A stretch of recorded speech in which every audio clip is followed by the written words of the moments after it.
అదరకొట్టే కారం రంగు రుచి ఆచి కారం పొడి.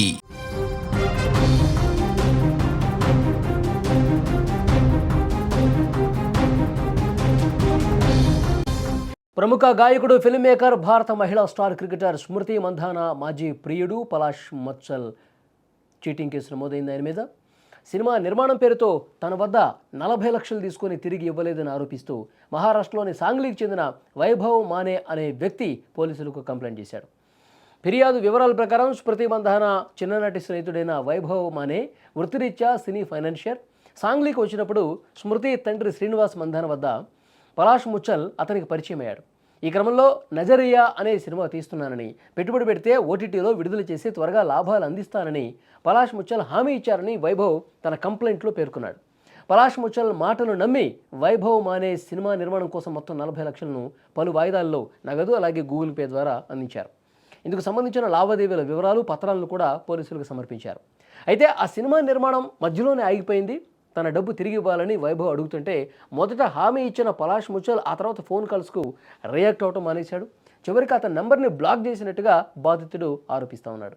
నెలల తరబడి ఎదురు చూసినా ఫలితం లేకపోవడంతో మోసపోయానని గ్రహించినటువంటి వైభవ్ ప్రస్తుతం పోలీసుల్ని ఆశ్రయించినట్టుగా తెలుస్తోంది.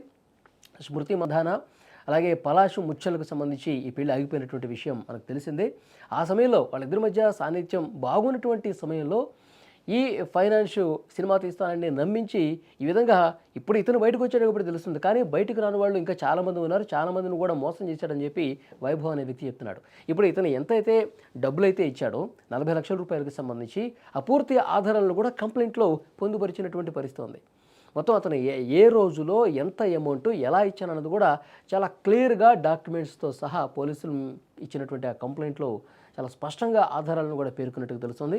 సో ఈ కంప్లైంట్ని బేస్ చేసుకుని పోలీసులు ప్రైమరీ ఇన్వెస్టిగేషన్ స్టార్ట్ చేసి పలాష్ ముచ్చల్ని అరెస్ట్ చేసే అవకాశం ఉన్నట్టు కనిపిస్తుంది. ఎందుకంటే ఇచ్చిన హామీ ప్రకారం తను మోసం చేయడమే కాదు, ఇక తను పూర్తిగా డబ్బులు ఎగ్గొట్టే విధంగా ప్రయత్నం చేస్తున్నాడు. ఆ డబ్బులు ఎగ్గొట్టమే కాకుండా పూర్తిగా అతని ఫోన్ నెంబర్ని బ్లాక్ చేసి కనీసం రెస్పాండ్ కూడా కాని పక్షంలో ఇప్పుడు కంప్లైంట్ ఇవ్వాల్సినటువంటి పరిస్థితి వచ్చింది. కాబట్టి మోసం చేసినటువంటి సెక్షన్ కింద అతని మీద ఎఫ్ఐఆర్ కూడా బుక్ అయినట్టుగా తెలుస్తుంది.